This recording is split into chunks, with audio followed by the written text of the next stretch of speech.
Hey guys, brand new podcast. Like I said, we're doubling down. We're just trying to put out as much content as possible. We're also trying not to kill ourselves. So if you see us put out 2 in a week, that's because we're also doing 2 bears, 1 cave. I say we, it's fucking me. I'm doing 2 bears, 1 cave. I'm also doing Bill Bert.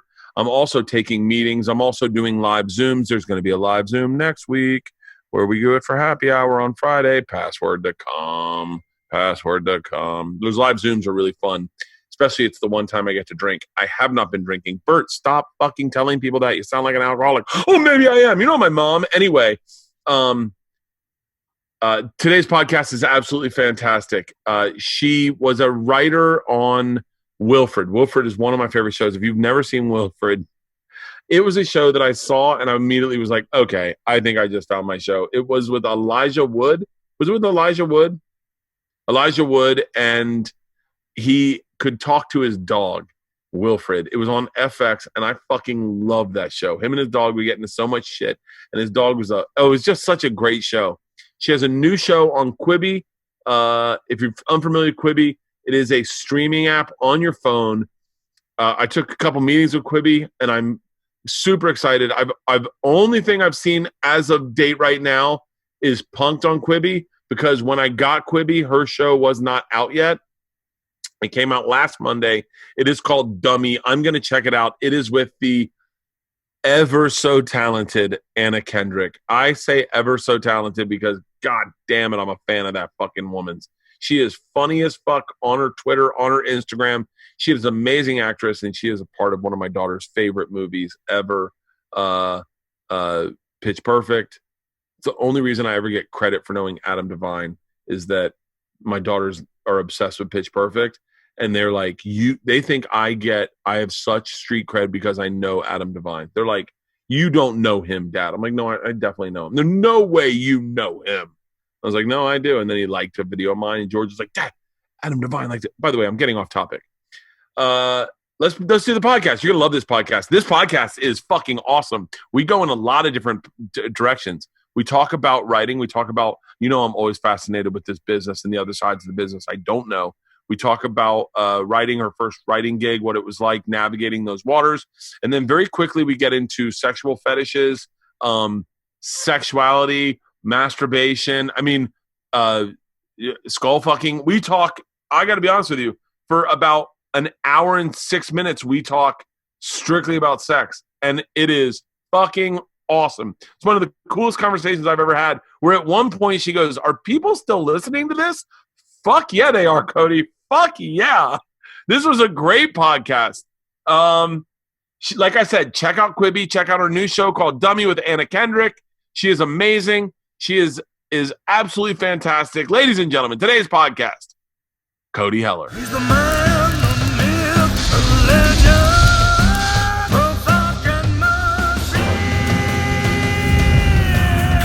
Okay, hello? Hi, Bert. Hey, Cody, how you doing?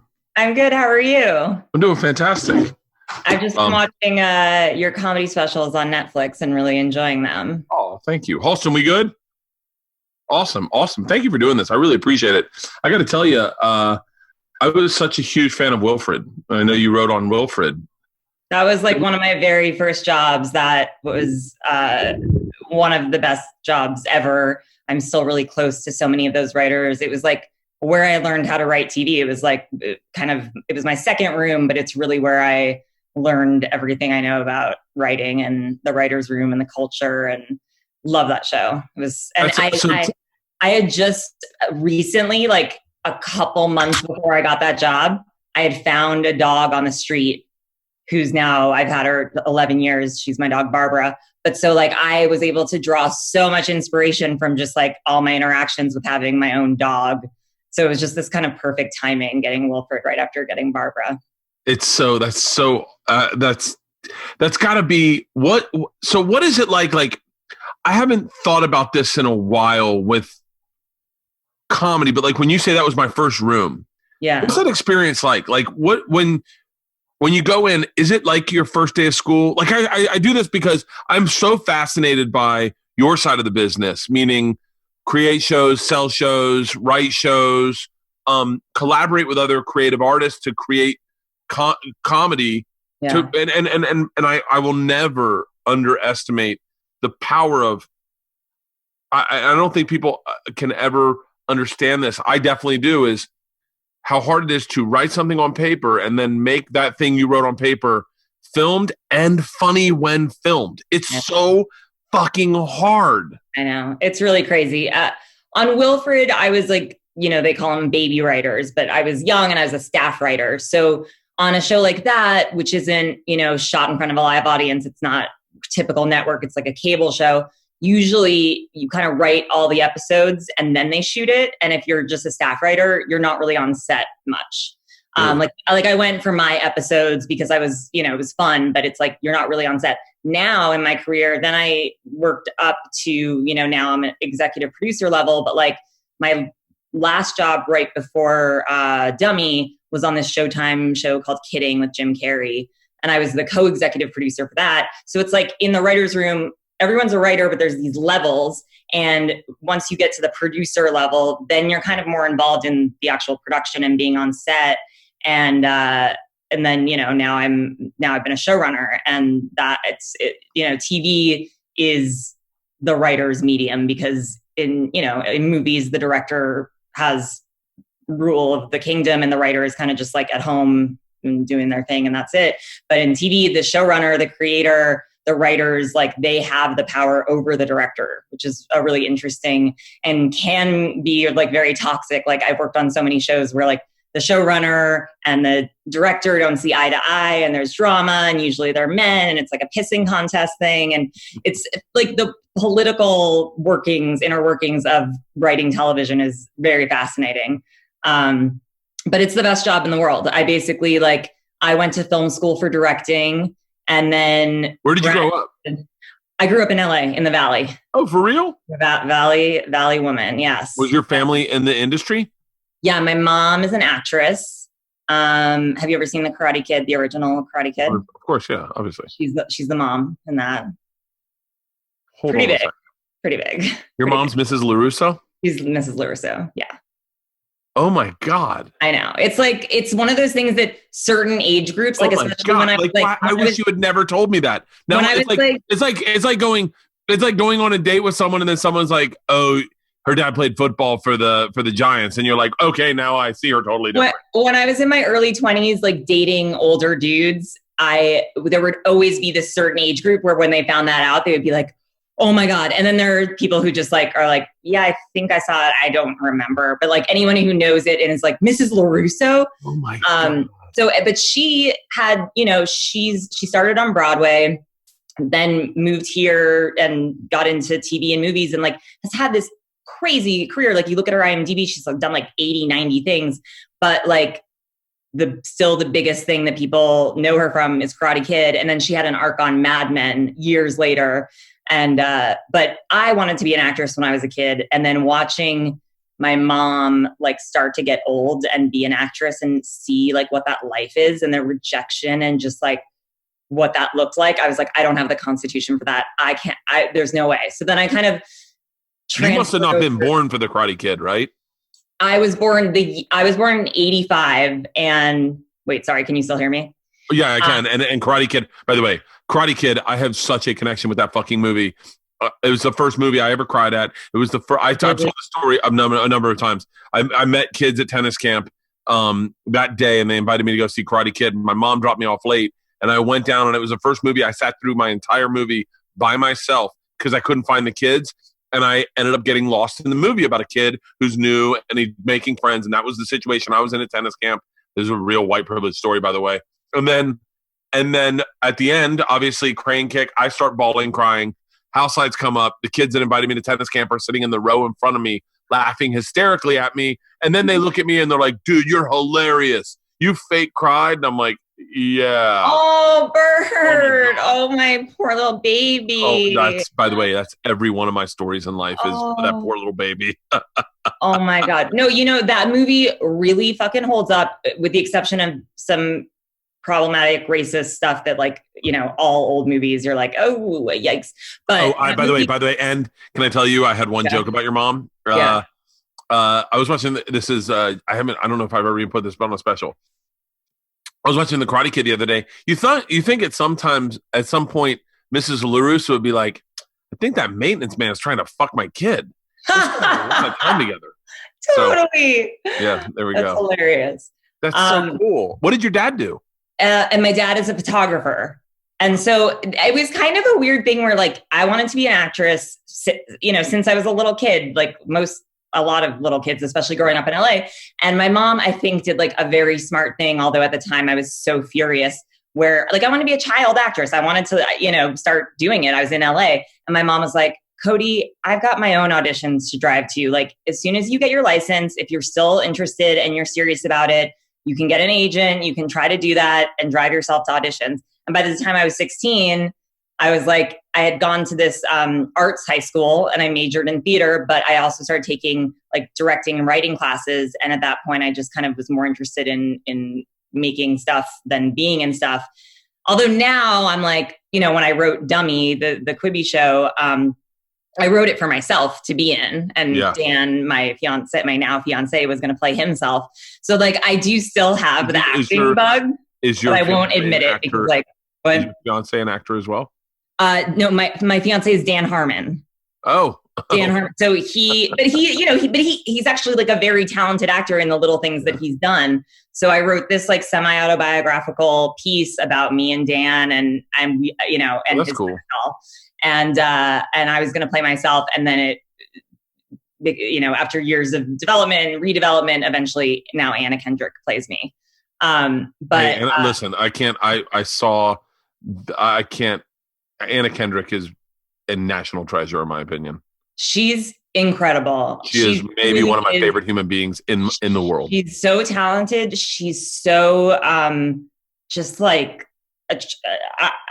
I fell in love with her as a friend. Like she's so incredible. She truly is remarkable. Oh, I went to the treble feature. I went to the treble feature with my daughters where we watched all Pitch Perfects 1, 2, and 3 in one day. So like I'm a big I don't have kids and like I'm a little old for that. So like I had seen Pitch Perfect 1 and I knew obviously who she was and I'd seen Up in the Air and I knew she was a talented actress, but like when her name came up, I wasn't like, oh, she's perfect for me. But I met with her for this dinner. We wind up having this like 4.5 hour long dinner where we're just like telling each other like all of our, because the show is very sexual and deals with sexuality. So we're telling each other like all of our deepest, darkest fetishes and like what kind of porn we're into and the guilt and shame we feel about like certain things. We just got right to it. And I was like, she can play me. And I joke that I would like, whenever we go out to dinner, I try to like order more and be like, here, eat up. Cause she's so small. And I was like, you need to be like a little bigger to play me. But she was incredible. And then the actress who played the sex doll, Meredith Hagner from Search Party, she is like unfucking believable. Like she auditioned and I immediately was like, it has to be her and not like, I'm now going to go back into all the scripts and rewrite like her to make it exactly to her voice because she's just so specific and funny. And like, she had this really challenging job because she's playing a sex doll. So we're like using tracking markers on her face. The doll itself cannot move except for like the facial features, but it can't move its head. So she had to act like this, like she couldn't move her face or body and can only use her face. And basically because everything was so rushed with Quibi and Anna's schedule and blah, blah, blah, she found this out like on the first day of shooting. It was like, oh, by the way, you can't move it all. And she just like, the girl took it in stride and was just like, okay. And just, it was just like a magical experience. Like all the women, like I tried to have as many like female department heads as possible. And it was just like the most fun 18 days of my life making the show. It was fantastic. Well, go back to your dad and your mom. I'm really fascinated. I apologize. We'll get to Dummy. I mean, I'm a big. I listened to some of your podcasts, and I'm the worst interviewer in the world. No, that's what Dan always says about Harmontown, his podcast. Like he always jokes that, but like when I was listening to some of your interviews, you really find ways to ask questions that are not just like I love how you tangentially sort of weave into stuff and you always seem to like get back to your point, which as a stoner is like my main thing is that I'm always like, I get super high and then like I go rambling off in one direction, but then I'm always able to like track back, but it takes forever. But I'll be like, okay, it was because we started about this and this. Oh, that was the point I was trying to make 2 hours ago. Oh, anyway, the reason I knew we were going to connect, the first thing I saw, I guess they reached out to me like 2 weeks ago, like, do you want Cody Heller? I go, yeah, of course. Wait, how do I know Cody Heller? And they're like, oh, Wilfred, dummy. And I went, no, wait, how do I know Cody Heller? And then I Googled and I was like, oh, that's right. I feel like me and you have gotten caught shit from podcasts from drinking. And so I was like, oh my God. Like, yes. Oh, I know who this is. Like I saw me and your names in a subreddit one time. My only appearance on Harmontown, I was like completely drunk and telling a story about having been completely drunk at like an airport. Now that's like my legacy. But you know what? Fucking embrace it. Like I'm down. Yeah, let me tell you something. I'm so fucking tired of internet trolls coming at me like they live a perfect life. I go, listen, I'm just putting my life out there. Bert, I have to say that I did hear on one of your podcasts, I was like, I think it was with Mark Maron, and you were like, well, I don't drink while I do the podcast, but I got to tell you something, Bert. Mama needed a little drinky poo because I was a little nervous. So I am indulging in just like a little tiny bit of vodka. But I'm going through this weird phase right now where I'm trying to I've only drank twice in 45 days, and I'm trying to come up with a new. It's not. How are you doing that during quarantine? I know why. I'm doing it mostly because I'm hanging out with my daughters every night, so it's like kind of weird to be the only one opening a bottle of Jack. But then, more importantly, I go, well, I wanted my immune system to be up. Now it turns out your immune system can fight against you. I'm like, well, maybe I should lean back into booze. But I'm trying to come up with this new concept of AA where you don't count drinking days where they're bookended by sober days. Like, so, and by the way, I'm just talking myself into a circle, and all anyone can do is point out how much I'm actually am drinking. They're like, yeah, but you did party hard as fuck twice, like in 42 days. So I found nothing but a hypocrite. 42 days only twice. That's really remarkable, Bert. I think that's an accomplishment. That's big. I don't know. We'll see. Quarantine, between like quarantine and my show premiering, and like now I'm not looking at reviews anymore, but like it premiered last Monday. And at first I was like looking at reviews, and like first there were a couple of great reviews that like it went to my head, and I was like, I'm a fucking genius. Like I got this. And then I read this one review that, like, I'm not joking, made me be like, I should print out this review, kill myself, leave the review under my dead body so that this woman knows what she's done to me. Like I took it so personally. So then I was like, you know what? I'm not going to fucking no more reading reviews. But between being in quarantine and the show and the stress, like I have not been curbing my drinking in any responsible way whatsoever. I've just been really hard. It's really hard when you make art and people. Like it's another thing, and I'm sure you can attest to this, is that when the country is moving forward and we're all living a regular life and everyone's kind of got their own things going on, it's one thing to put out a special or a new TV show or a new series, a new bit of content. But when everyone is stopped down and is looking for a reason to be either critical or has more time on their hands, some people can be brutal towards something that your only goal, and what I think is what's great about this is your only goal is to distract people for a little bit. Let them think, let them laugh, let them give them a moment of reprise, which is what Quibi has been for me. The day Quibi came out, I got Quibi, and I was like, I remember tweeting out, hey, what's everyone watching on Quibi? And people want to hate on Quibi so bad, but it's been that way since even before quarantine was a thing. People already wanted to shit on Quibi, and then the addition, like adding the fact that we're now in quarantine, I think people are just like, I don't want to watch a show on my phone, which I can understand, especially with comedy. Like if you are quarantined with other people, you want to watch comedy with other people. You want to laugh with other people. So you don't want to be like doing it on your phone. But I do know that Quibi has heard the feedback, and they are like working on the technology to get it so you can do it on your TV. But I can watch a 3-hour podcast on my phone. I do that all the time. It's true. I mean, I think it's just such a weird time with everything, all these new platforms and everything changing, and who the fuck knows? It feels good when you're powerless. And by the way, this is a old premise I had that maybe I'll work into new. But when you're powerless it feels good to be outraged. And right now we all feel a little powerless. We can't go out of our houses. We can't do what we want to do. We can't go out to dinner. We're stuck in our houses. And your natural instinct, same way, powerless people are the same ones that slowly walk across the street.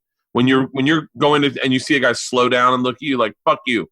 That's a guy that's taking it in every single day of his life, that has no power over his life. And the only amount of power he can exert is slowing down to walk across the street.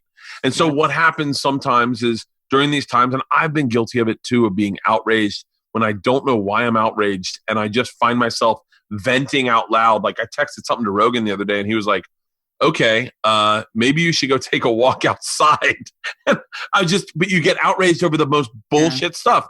Yeah. And for me, it was like one joke in my special outraged some people, and I was like, that wasn't my intent. Like, my intent is just to make you laugh. And right now, for whatever reason, Quibi got attacked, and I didn't see why it got attacked, because I tweeted out, hey man, just got my Quibi, what's everyone watching? And everyone was like, how much did you get paid to say that, Bert? And I was shit. I was like, nothing. I just paid $7, whatever it is, a month. Oh my God. But it's fucking ridiculous. Back to your parents. Okay, back to my parents. Did your parents party? Did your parents party? Oh yeah. My parents are total like hippies, they were divorced, but I'm super close with each of them. They separated when I was like 8. My sister is 8 years older than me, so she was already in college. So I basically had like split custody, half the week with my dad, half the week with my mom. So I was like, I was basically like a roommate to each of my parents half the week, and they both are, artists. So they are eccentric. And and a lot of times I was sort of the parent to them, but like, they're just great parents. I have such close relationships with both of them. And my dad is a total character. He's a photographer, and growing up, like he's been going out to Death Valley National Park since he like moved to LA back in the 70s. And so growing up, our family trips would always be like to the desert. We take these desert trips, and as a photographer, he would set up, do his like, landscape photography. And then after my parents got divorced, it became just like me and my dad would go on these road trips together. And it was just, we became so close. Like, as soon as he knew that I had already smoked pot on my own, then it was like, oh, we can smoke pot together. Like, he didn't want to be the person to be like, smoke pot with me. That would be, but as soon as he knew, it was like, yeah, I want you to be safe about it. So I'd rather you smoke pot at home than, and, wait, how old were you when you first smoked pot? I can't remember exactly. I'm guessing 12, but it was with my sister and my older cousin, who were both a lot older. I remember not actually getting high. Like they say, sometimes you don't really get high, but I like pretended to get high. And then, I never had like a pot problem or like a substance abuse problem in high school or anything. Like I'm a partier, but I've managed to like never get a DUI or be like I'm a functional partier. But yeah, so my dad and I would go to these trips to the desert, and they would be these road trips, and he just like loves meeting random. We would go to like a ghost town where there's a population of 5 people. And by the time we would leave there, we'd be friends with all of them. One time when I was 14, we were driving through because Death Valley borders Nevada. We were driving through this town in Nevada, and my dad turns to me and he's like, and I'm 14, and he's like, Cody, have you ever been to a brothel before? And I was like, no. And he's like, do you know what a brothel is? And I was like, I think so. And I look up, and we're in front of this place. Like, he's like, I think we should check this out. And there's this place called Angel's Ladies that we just happened to drive by, and he was interested, curious. So we park, and he's like, stay here for a second. And I'm like, Dad, they're not going to let me in. Like, I'm a kid. And he comes back after like a couple minutes, and he's like, come on in, it's fine. And I was like, what? And he like made up some excuse to them and said like, I'm throwing a bachelor party for a friend of mine, and it's hot outside. My daughter's in the car. Can she come in? So I went in to this legal brothel in Nevada. The girls did a lineup.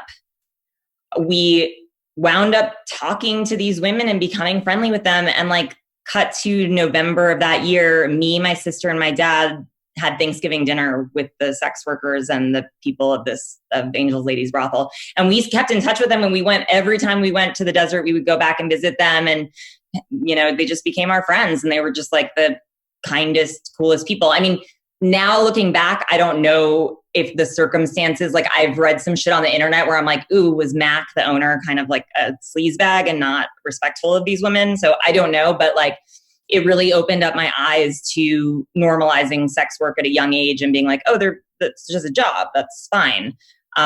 Which, you know, it's like if I told that story of like, my dad took me to a brothel when I was 14, they'd be like, oh my God, what the fuck? Like your dad is a sick, perverted fuck. He should be arrested. But it wasn't in that spirit whatsoever. It wasn't like he was going there to do business with these women. It was him just meeting people like he would in the ghost town, just another place to go meet some folks who live out in the desert. And then they closed down a couple years ago, and I still have like, we went back and I like took the like out of business sign off the thing, and I have that on my office wall, and it's like my like Angels Ladies just became this defining thing of my childhood, of just like something, the desert in general, but especially Angels Ladies. It's got to be interesting to share a relationship with a parent where they consider you a peer is probably too much of a word, but they elevate you from child to like confidant, like a friend. I never had that with my parents, and my dad recently started eating marijuana. And I had a hard time compartmentalizing feelings about it. Cause I was like, you told me never to do drugs. I hid this. This is a bad thing. Now all of a sudden you want me to, like, he was like, I need you to send me some edibles. And I was like, no, I'm not going to mail you edibles. I was raised better than that by you, but you're not. I had a really hard time. Have you gotten high with him? Yes. Oh wait, I feel like I was just starting to listen to like, was that the owl story? No. I didn't get high with him with the owl. I was sober. I was drinking, but yeah. The first time he ate marijuana as an adult was at Easter at my house, and my buddy Joey Diaz slipped him marijuana, and my dad was like, ate some marijuana, and he was like, what do I do? And I was like, well, I'm not going to let you go in alone. And I ate some, and we had a really great time together. We ended up, it's the reason I have a cardiologist. It's because of that night. We sat out, had a cigar and a whiskey. We were high, and I was just very unguarded. And I said, why don't you like me? And he said, I'm afraid I'm going to lose you. And I said, okay. And he was like, well, I go, how do we fix that? Because I was like, I want to have a relationship with you, and I feel like we butt heads nonstop. And he was like, let me get you a cardiologist. And I was like, okay. And he was like, you do that? And I go, yeah, anything to make you more comfortable around me. Like, I'll do whatever that is. And so he was like, okay.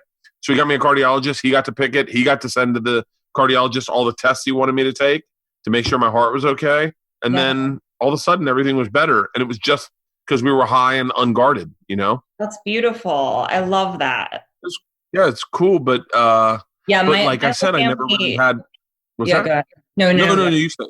No, you said you. No, I've never had that relationship with my parents and I wonder if it's because my parents split up for a period of time, but I was in college, I was gone. So I never really knew them as humans. I knew them as like parents who were fucking up. It's interesting because like my sister, like I said, she's 8 years older than me. So by the time they got divorced, she was already gone. So she has she's very close with both my parents as well. But like, I have this very specific relationship with each of my parents where like, there were moments where I had to be the parent to them throughout, all the years where they were going through the divorce. My mom got breast cancer and she was sick and I had to take care of her. Like, there were just things where it was like, I was sort of forced to grow up quickly and become a parent that like, now I'm so grateful for, because they're the things that make me who I am. And now my relationship with my whole family, like I'm so close with all of them. I have so much fun with them. When we hang out, we all drink and party and like can tell each other everything. And it was so important to me. I realized it like in my 20s, I was in a 7-year long relationship with this guy, and he was older and I didn't even know what I was doing yet. I was still an assistant. I wasn't like a fully formed human yet. And the one thing was like, he did not get along with my family. Like I was just like, how can you not? They're so fun and easygoing. It's not like they're this like uptight religious by any, like they're so non-judgmental. Like what, I don't understand if, and he just couldn't get close to them. He felt like it was this thing of like with his family, he's not close with them. And therefore family is this formal thing and whatever. Oh. And so I knew after that relationship, I knew going forward that like whoever I was going to be with next, it really mattered to me that they could be close with my family because I really love my family.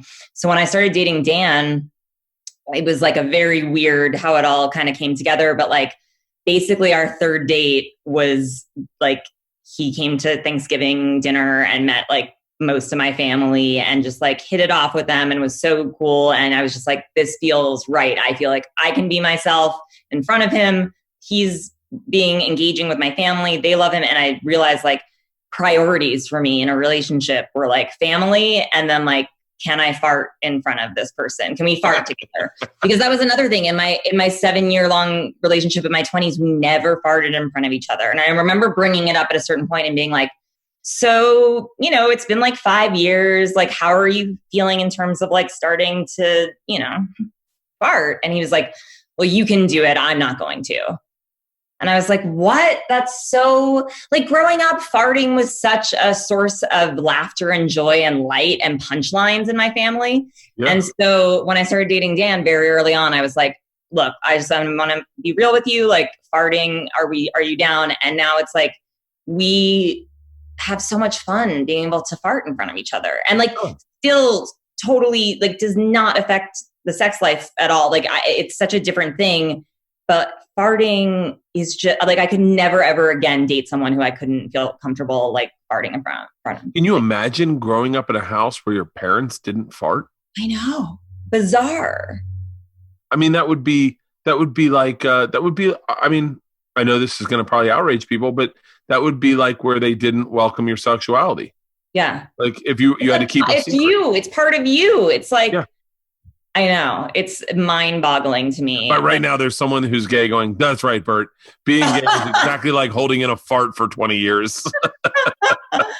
When I was dating that guy, I was in the Wilfred writer's room. And when we finally broke up, the joke was that like, I was going to let out like the world's longest fart because I've been holding it in for 7 years. And I was just like, finally, like, yeah. I had a joke about my wife farting during oral sex. So like, while you were giving? No, oral? Yeah. While I was down there, she farted on my chin. And it was, you know, what's so funny is that I initially didn't think it was a joke. She farted and then she started crying. And I go, why are you crying? And she goes, this is going to go on stage. And I was like, oh my God. Yeah.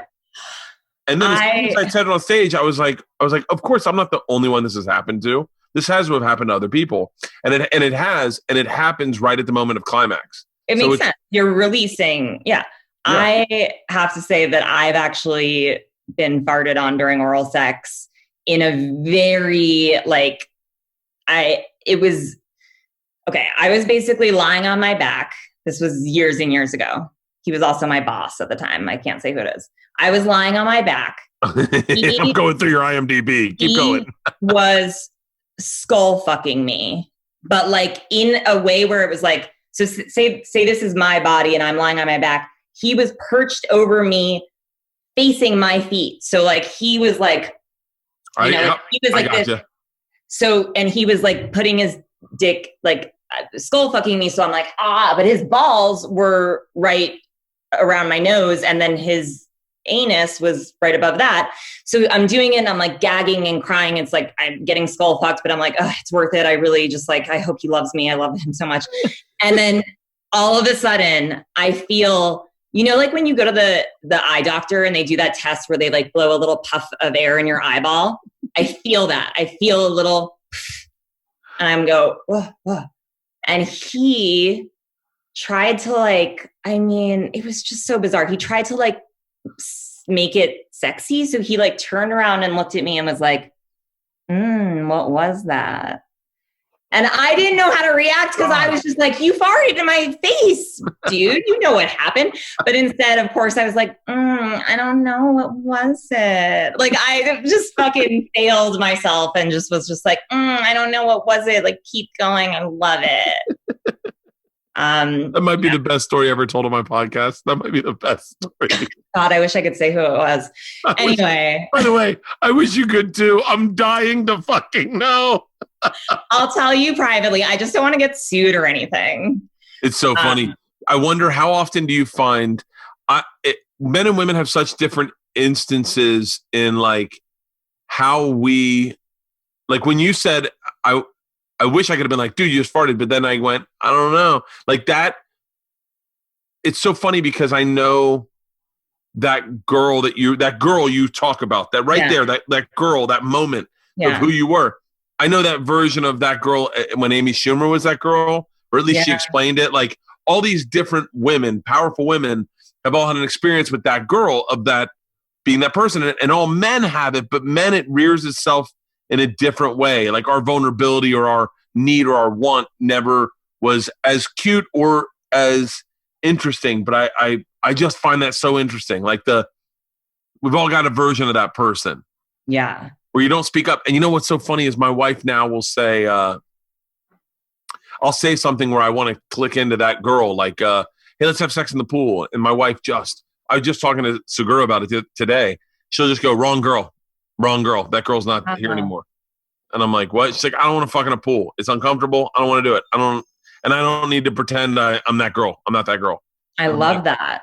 It's really interesting. Like so Dan and I, when we first started dating, we were just like super, I mean, that's kind of how the show idea came to me, but like we were super open about everything. We decided like, let's do things so differently than we've done them in the past. Let's like be really upfront. Let's watch porn together, tell each other all of our fetishes and kinks. And like, I had sort of discovered I've been in a 7-year relationship, and then I was single for 3 years. And during those 3 years, I just like fucked everybody I could and learned like what I was into, what I wasn't, and learned that like on this one random date that I went on like some fucking Tinder date with a guy that like, as soon as I got to the bar, I was immediately like, there's no way this is not a connection.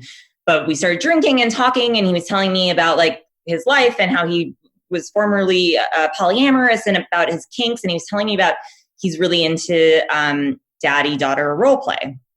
And I was like, that's really interesting. I tend to watch a lot of like incest porn, like taboo incest porn is kind of a thing that I'm into.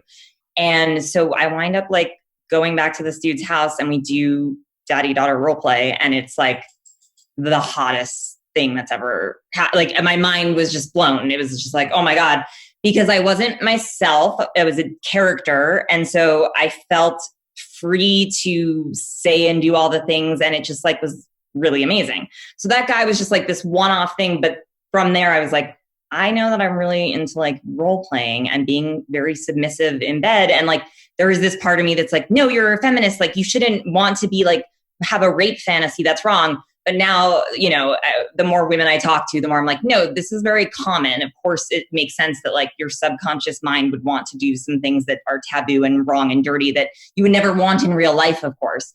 But so when I started dating Dan, we really like put everything out there, told each other everything. And we just got really into role play like from early on. Like, and now thinking back, cause I always like talk to my friends about it who are like, oh my God, they love hearing about it.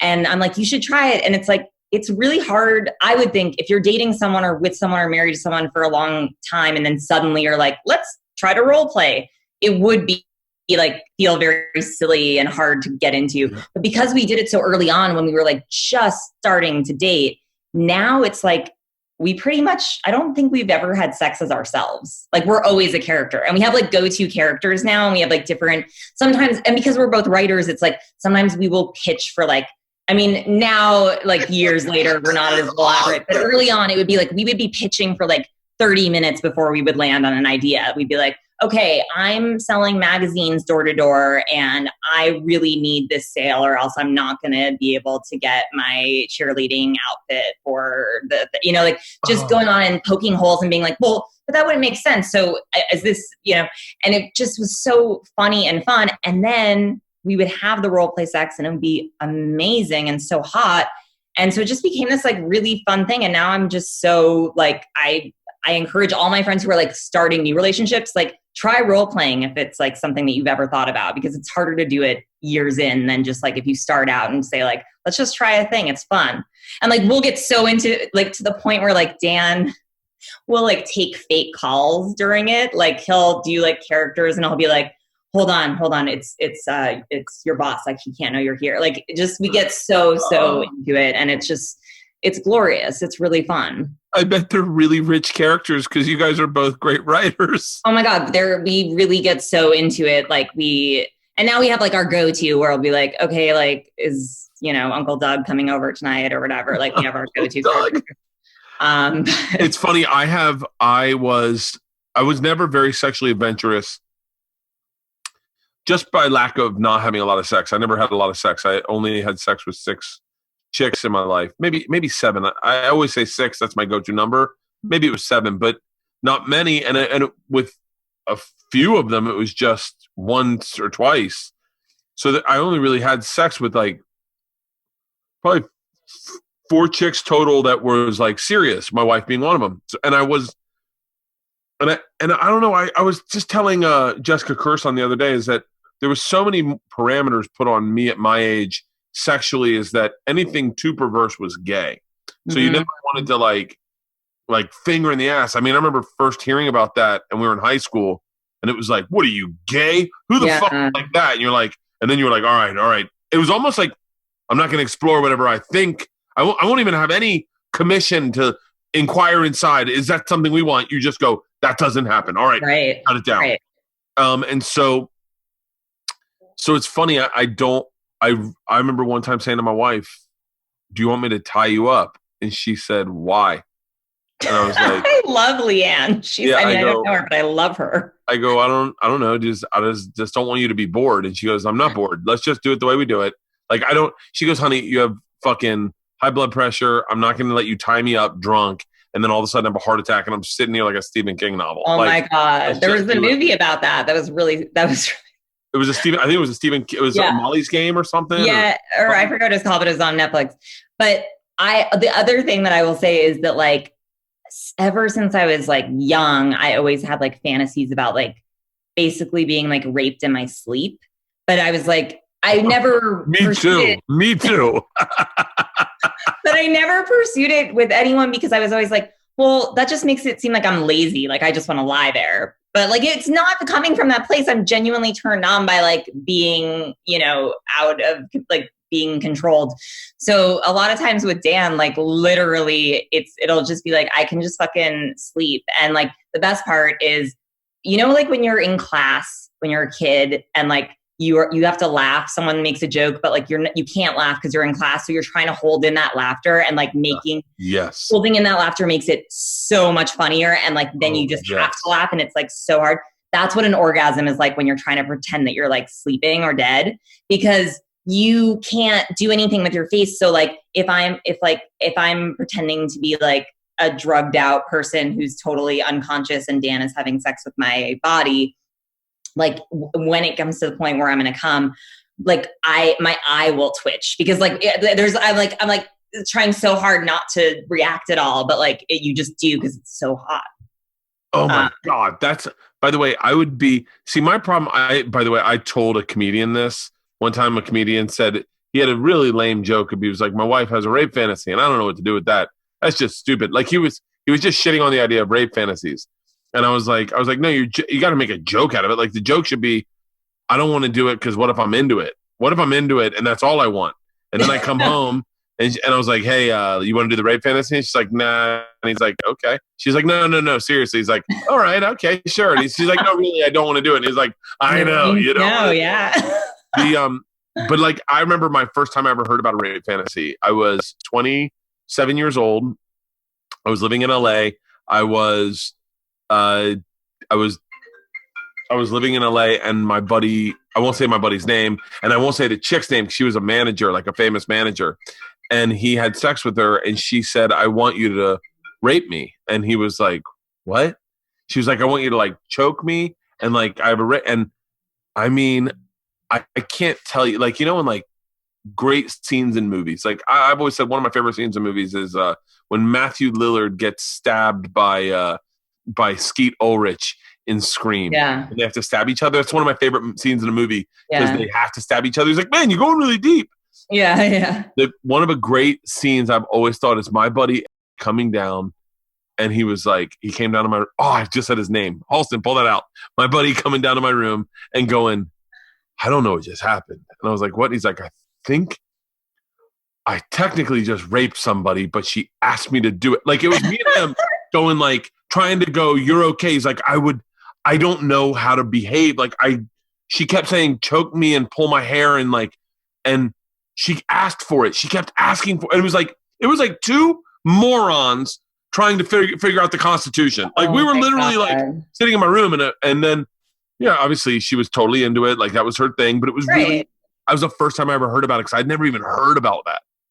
It's so interesting. And I think so much, it's interesting that the BDSM community really has the best, like, I'm not involved with it, but I've heard enough about it to be like, they really know what they're doing consent wise, because like they all like from the beginning say they lay out the parameters, their boundaries, they know what's cool, what's not cool. And then you can like escape into the fantasy in a safe way.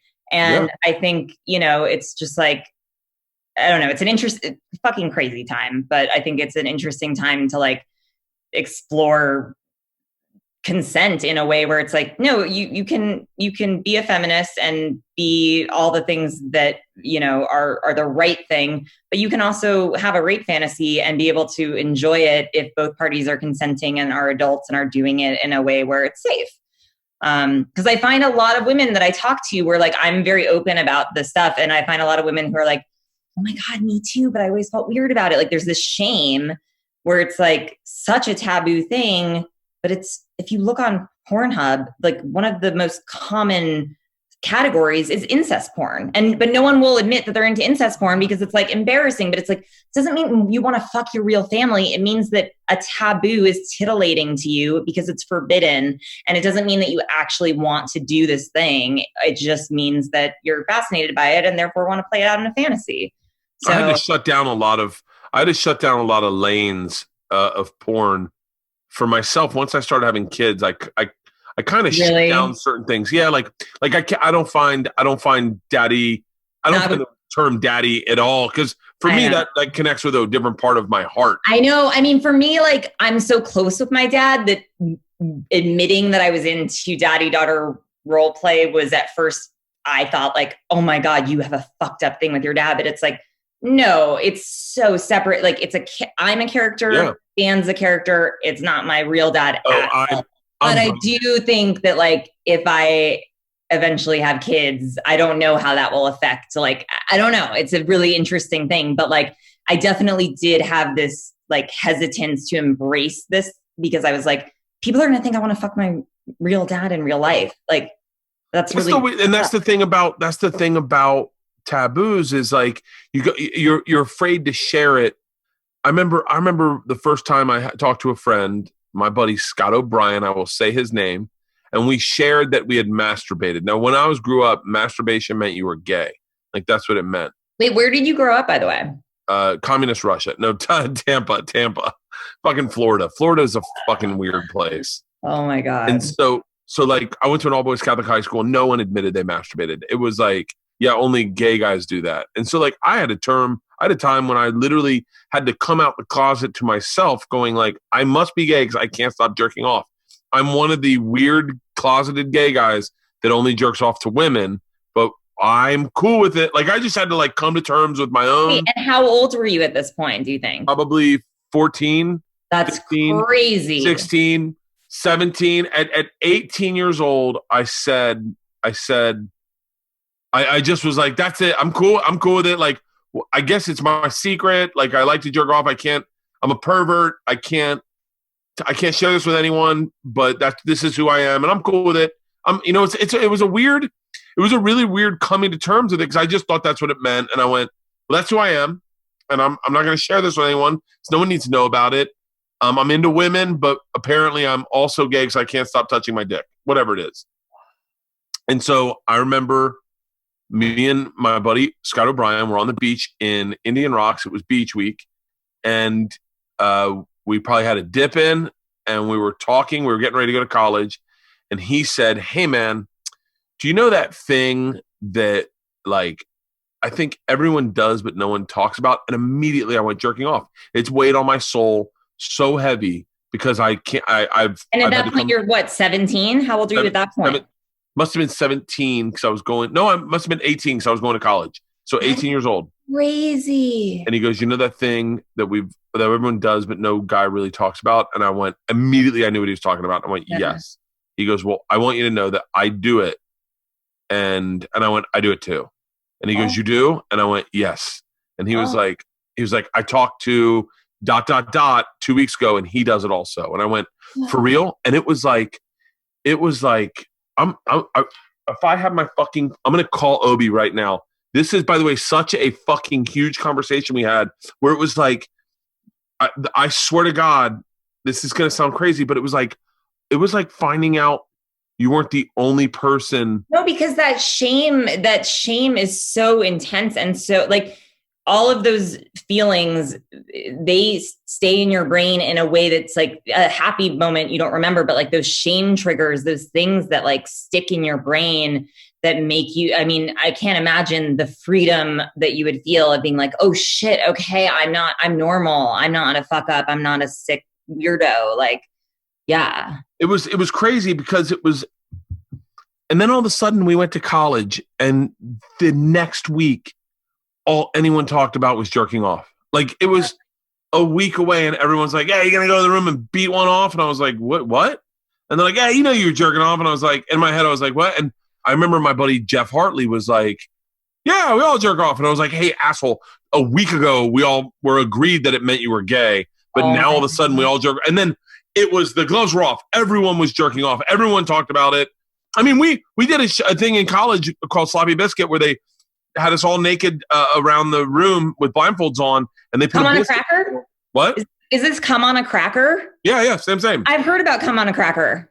Sloppy Biscuit. We all had our paddles and our books behind our back. We were blindfolded in the lounge, and they said, gentlemen, you have to count to 3 to get to the center of the room, find the biscuit, jerk off on it, and the last person to come has to eat it.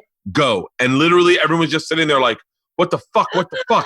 And then some guy, I won't say his name because he is a professor, came up to me, tapped me on the shoulder and said, take your blindfold off. And I'm like, what? And he goes, whispered, take your blindfold off.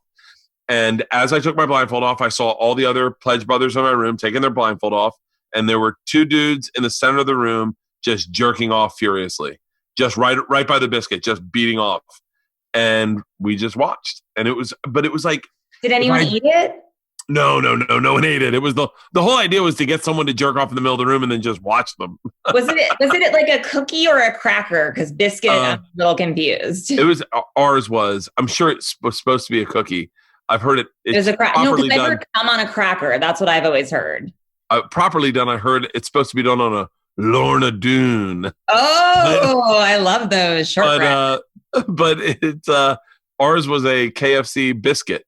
Oh, like a proper biscuit. Straight up KFC. It was a KFC biscuit, and it was during that. Actually, honestly, that as like a carrier for cum, I feel like it wouldn't be as like nearly as bad because it's like a dry pastry type item that like I feel like it would be like clotted cream on a scone. Like it sounds kind of delicious. But it's so interesting that you say that because, you know, as a writer, creative person who like talks a lot about sex and talks to lots of women and just fascinated by sex in general, one thing I've really found that's so like common is that women, girls, we all started masturbating so young, and so many of us like masturbated together. Like, first of all, I remember I was probably 5 years old. My parents bought me this book called Where Did I Come From? And it's like an illustrated like explanation of like with pictures of like nude, like when a mom and a dad love each other, they want to be as close to each other as possible. So they hug real tight, and the father, and they explain sex.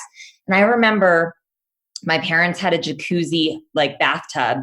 Ooh. And I would set myself up on this thing with my book, with my Where Did I Come From, turn to the page where the mom and the dad are fucking, and just ride the fucking jet like for hours. Like my parents could not get me out of the tub. And now it's so funny because I recently was like remembering that book and I was like, oh my God, it's got to be somewhere. And I found the book in my dad's garage. And like Dan has the exact body type of the dad in the book. Like he's like a total dad bod. And I'm like, no wonder, like I've always been into this. But also I have so many memories of like being in probably elementary school. First of all, oh my God, my best friend and I, when we were like 7, younger, like fucking whatever, 5, 6, 7, one of our main games was just like taping each other down, spread eagle, naked, and examining, like playing doctor, examining each other's pussies and just like not touching, but just like looking and being like, okay, it looks okay. I think we'll have you back here in a couple weeks just to check up on it. And we're going to see Brenda out front. She'll take your copay. Yeah. And then we would do a thing that like kind of reminds me of Come on a Cracker, which was that like we would have these like bunch of girls over at one girl's house. We would all take either a pillow or a stuffed animal. We would go to separate areas of the room and we would hump the pillow or the stuffed animal, and whoever like finished first, like you'd be like, okay, done. And like, we would know that meant like coming. Yeah. And it was just like this very, like we all did this experiment. So many women that I talk to, it's just like such a common thing. And then you talk to dudes and it's like, no, like, you know, it's such a weird thing. Like, I'm like, Dan, you never like jerked off with your friends, like watch porn and jerk off together. And like, it's just not the same. And women, I don't know. It's fascinating. By the way, I just saw an article on whatever my Google thread for news is that shows me the shit that I guess I'm interested in. One of the things was why women. I didn't read it because it wasn't interesting to me in my life. But it was like, but it just wasn't something I needed knowledge about. But it was why women use stuffed animals to masturbate. I didn't click on it. Oh, I'm so curious about reading that. Yeah. Interesting is there are guys who do masturbate in front of other guys. Like we have definitely had friends of guys who just take their dick out and start jerking off. And by the way, those are also the same guys that do it in front of girls also. Like it's like consent. Like, yeah, there is that guy that does that. Yeah. By the way, they do it to guys and girls alike. Like for whatever reason, I remember we had a friend who just jerked off into a Gatorade bottle on a road trip, and we were like, "Why would you do that?" And he was like, "I needed to." And you're like, "We're in the car with you." And he was like, "So?" And we're like, "Oh my God, was he watching porn?" No, he was. I don't know if he was thinking about it. I don't know why. There's a lot of guys. There's I mean, there are actually famous comedians that I know that are guys that do that stuff. For me, masturbation was so secretive and quiet and never to be done in front of other people. And I don't have I definitely, like as a kid, I remember like feeling major shame and worried, like when my parents would ever, like a close call of them, like walking in, I'd be like, oh no, like, you know, I was so scared. And I remember one time, this was like a crazy fucking weird fever dream. We were on our like last family vacation before my parents split up. It was like the last, like, let's try to make it work and go on this road trip. And it was me, my mom, my dad, my sister, and like we had a Suburban, and we like had all the back seat down. Like there was like the front seat and then the middle row, and then the back seat was like turned into like a bed. So I was back there. Sloan, my sister, was in the middle, and my parents were in the front. So I had like some privacy. I was under blankets, and I was listening to the Phantom of the Opera musical soundtrack. And it's a little bit of a rapey, like when he's like, Christine, you will, like, you know, there's like there is something sexual about it, or at least to 8-year-old me, like I did feel. So I was masturbating under the covers in the backseat of the car, listening to the Phantom of the Opera, using that as my like simulation. And all of a sudden we get into a fucking car accident. A deer ran into the side of our car. Like we didn't even hit the deer. The deer ran into the side of our car. Oh. And all of a sudden I'm like, well, fuck, did they, like, first things first, like, did my family just find out that I was like masturbating? Do they know? Did I cause this? Like suddenly I think in my mind, and maybe this is just me being a total fucking piece of shit loser trying to find connections, but like some part of me connected like death and sex in that moment. Cause I'm like, I come out of the car, there's like this bloodied like deer carcass on the road dying. And I'm just like, did I cause this masturbation? Did this, it's just like such a strange, surreal thing. It's like Jim Morrison's moment with the Native Americans as a kid on the side of the road from the Doors. This is the end. Yeah, it's so funny. My wife, we watched last night. I'm fascinated by Gwyneth Paltrow right now. Like I'm fascinated by a lot. Yeah. I can't tell if it's an act. I can't tell if she is really interested in like wellness or if it's a brand or I can't tell what it is. Right. Cause we all get approached by brands that are like, hey, we want you to do this. And you're like, yeah, I could get into that. And then they're like, well, we need you like I can't tell. Yeah. So last night I was talking to my wife about it. And she goes, I don't know. Let's watch an episode of Goop. So we watched it on Netflix. It's a show now? I didn't even know it was a show. Oh yeah. That's why I sniff. I have a problem where sometimes I have a hard time. I don't know if you do this with Dan when you watch TV, but you'll pick out.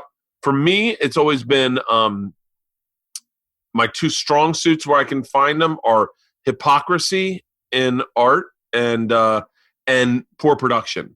So like, and I've raised two daughters who will highlight poor production when they notice it, and they'll be like, "How are we getting audio on that? Does that guy have a mic?"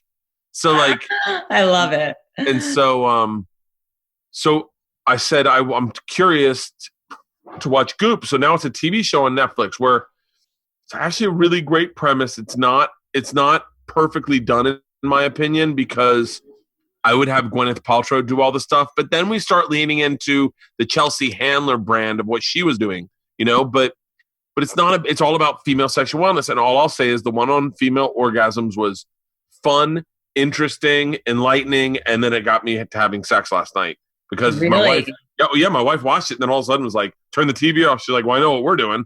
And I was like, what? Oh yeah. But it was interesting to see all the women that had issues with their sexuality and not sexuality, but like their sexual wellness. Yeah. And my wife had that. My wife had issues with her sexual wellness just in like, but like she's not able to come or what? I would never want to put words in her mouth because I don't really know. But all I know is that for her, sex wasn't all about the orgasm. It was about, the connection or whatever. And I don't know and I really haven't asked, and I probably don't want to ask what her past was like.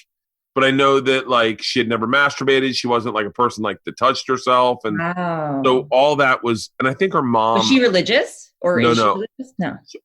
Southern Baptist, yes. But more so, I think, and this is allegedly, I'm not certain, but I think her mom was very sexual and very open and talked about masturbation. And I think for whatever reason that shut those doors to her. She was like, ugh. Yeah. And so like my wife never masturbated, none of that stuff. And I remember the first time that I really, really, really remember giving her an orgasm. I think we had like a 2-year-old, like that's when, or like maybe maybe it was younger than that, but Georgia was probably 2. Yeah. But it was like, it's crazy because it was like almost like the onus was never on men. It was like the man's pleasure, what was first and foremost. Yeah. And so, but yeah, watching this last night, it was really enlightening to talk about the female orgasm and how, I don't know. These conversations I think are so important because they didn't happen when I was a kid. And I kept saying, I would love to go talk to schools and just go into all boys Catholic high schools and goes, it doesn't mean you're gay, guys, jerk off. It's what we all do. Like I wanted to like be the Johnny Appleseed of jerking off to go like everyone. It's because I've had so much. Spread the word. Yeah. Yeah. No, I think it's really interesting. How old are your daughters now? 15 and 13.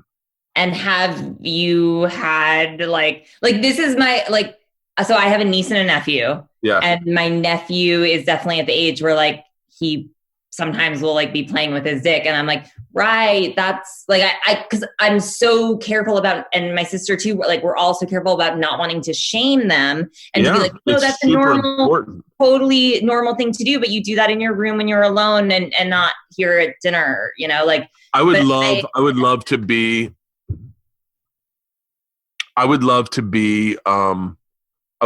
open and honest like that. I don't know if I got that in me. Like I would love to say to my daughters, no, my wife could definitely say to that. But like when they were kids, did you ever have the moment when it was like, okay, Georgia, Isla, like you're taking your pussy out at dinner, you're 2 years old, like no, they never did that. Really? Wow. Yeah. I remember they had a friend one time. I had plantar fasciitis. So I had this really awesome foot massager, and I walked in the living room one time, and one of their friends was just sitting on it, like, and I was like, walked out, and I was like, oh, Leanne, you want to get that kid off my fucking foot massager? And that's the closest we've ever come. Oh my God. Yeah. Oh my God. I mean, I think back to all the times, like I now ask my parents, I'm like, you knew I was like, why I was in the bath that long, right? And they're like, no, we just thought you loved it. Like they really, and I got away with it. I like got away with it so many times where I was like, so you didn't know like the Phantom of the Opera, like deer killing story, like none of that. And I was like, so I was really like good at sneaking in my masturbation sessions. Like it's so funny. The first time I ever masturbated was someone had a pool hose, like the gun hose in the pool, and I don't even know how it started. I know how it ended, but I put it on my dick, and then all of a sudden I had an orgasm, and I was like, and it was so funny because I'd clearly had them before during dreams. I used to have wet dreams that I was riding horses. Like if I was riding a horse in a dream, I'd have a wet dream. It was fucking so pure. You're so pure. I was hence obsessed with horses. I was obsessed with horses. Me too. I loved horses. I had all those plastic figurines of a horse. Oh my God.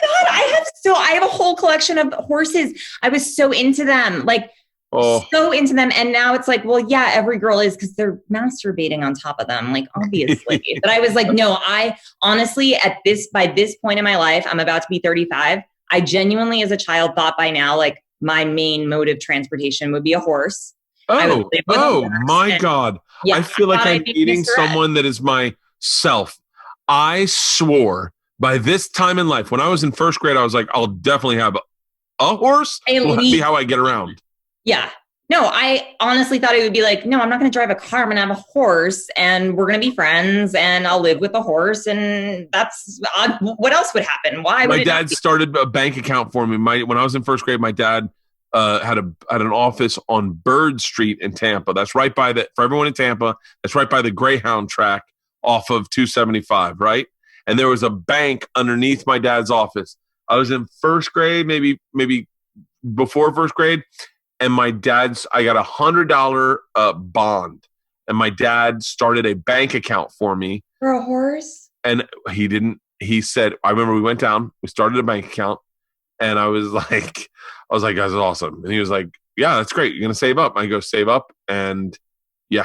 And he was like, what do you think you're going to do with your money? I said, without even a bit, I go, I'm buying a horse. He was like, this is so my dad and my relationship is he goes, we're not getting a fucking horse. Oh, wait, hold on one second.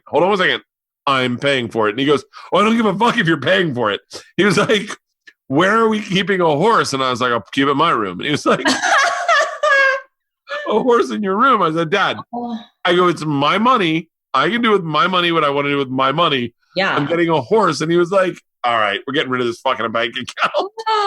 No. I was so... I feel like, Bert, I honestly feel like maybe we should like co-invest in a horse that we keep at like a shared location. We both take care of the horse. We both like, take part in its nurturing and upbringing. We ride the horse. Like I might do bareback. You can do whatever. I might do Western. I'm not so much for English anymore. I think it's a little too But I would love to get back into horsing. See me on the back of the horse just until I come, and I'm like, all right, I'm done. I'm done. Bye. So I want to clean up my horse. What does it need? Hay and carrots? Yeah, fine. What's it like? This is a weird pivot of a question. Okay. What's it like growing up in LA and then seeing parts of LA like when you're like an adult and going, I never knew this was in my town, or like growing up. Did you grow up in the Valley? Okay, so I will say this. I grew up in the Valley. We lived here till I was 8. And then when my parents got divorced, my mom moved to Santa Monica. My dad stayed in the Valley. And I lived half and half with them. And so I would commute to school from, whatever. But the point is, that was the first time where I was like, oh, I'm from the Valley. Like, that's frowned upon. Like, people with a 310 area code from Santa Monica are higher status. Therefore, I want to be that. So like, even though I lived half and half with each parent, I tried to identify myself as a West Sider, as being from Santa Monica. And I remember very clearly, like, the first time when I got my first cell phone, I was like 13. And my dad was the one to take me to the store. So he took me to the AT&T store on Ventura Boulevard in the Valley. Oh. And they're giving me the cell phone. I'm so excited. And they start giving me the number. And I'm like, I'm sorry, what? 818? No. This won't do. I have to have a 310. I absolutely have to have a 310 area code. Like, it meant so much to me to get to that status of being a 310. So I got the 310 area code, and I still have the same phone number to this day, the same cell phone number since I was 13. And now, after all these years, I've lived all over. I've lived in Venice. I've lived in Los Feliz. I've lived in Hollywood. Now I'm back in the Valley. Dan and I Dan paid for it, but I live in a house in the Valley. And I'm back in literally like my hometown zip code. My dad lives like so close. Like, we run into my dad before quarantine. We'd like run into him at our like local diner. And now I'm like realizing how much of me is a Valley girl, a Valley woman. And that I was just like trying to push away this side of me that I thought was low class or less than. And now as an adult, I embrace it. And I'm like, I fucking love the Valley. I love it. Like, there was, for so long, I was like, I'll never go back to the Valley. I would only live like in a Silver Lake or Eagle Rock or like somewhere cool. And now I'm like, I'm from the fucking, like, I'm a Valley girl. It's in my blood, and I love it. And it's so interesting. I wonder if my daughters, because I had a real stigma about moving out to the Valley. Are you in the Valley too? Oh yeah, I'm in the Valley. I'm curious. I'm curious how close we are to each other. I know. After this, we can like tell each other the actual. Yeah, because there's good parts of the Valley and there's bad parts of the Valley too. I'm in like like pretty good, but I'm not south of Ventura. Damn, we almost bought a house south of Ventura, and it was more than I wanted to spend. It was less of a house than I liked. I really liked the way it was set up, protection wise. It was like one little gate up, and it was a ton of stairs, and it was like 3 stories above the road. It was a great house. I didn't like the living room. I thought the living room sucked. I'm glad I didn't buy that. I'm really glad I didn't buy this house. But I mean, from what I can see, if you're in your house right now, from what I can see, no, my house sucks. We haven't. By the way, I'm not. I say that acknowledging I'm very lucky to have a house at all. Of course. But the house we live in is very small. We bought this when I first got on Travel Channel, and so this was all based around my budget of then. And then in a weird way, we didn't need. It's crazy. We didn't need much more. We just kind of were very comfortable, and I'm on the road all the time. So it was really just 3 people living in the house, and everyone loved, and we redid it and put a pool in, and like, we made it what we wanted it to be. And it was like more than we ever wanted. And it was so affordable. Like, I remember, I think I've said this on the podcast, but I'll say it again. I think our mortgage is like $2,500 a month. And so the Valley, we don't need, yeah. And the Valley is the way to go. I hate when people like talk shit on the Valley now. I'm very like, I mean, I don't give a shit, but I'm just like, now I know where my roots are, and I'm back here, and I'm fucking proud. And I had a real hard time out here, and then we looked at I remember my wife saying, when we looked at that other house, she goes, "Well, it's south of the boulevard," and I was like, I'd never heard that phrase before, and I go, "What's that mean?" She goes, "Well, that's why it's a little extra. It's south of the boulevard." And I go, "I don't really give a fuck about that." She was like, what? She's like, I thought you would, of all people, would care. And I go, no, I really don't care. And Dude, she goes, get me down near fucking Burbank Boulevard. I'm happy. Like, get me down there. I bitch. can't Like, wait. I can't wait till this podcast is over and I can tell you where, that's the part, back in the day when podcasts starting, and Dan's an OG podcaster, right? Yeah. Yeah.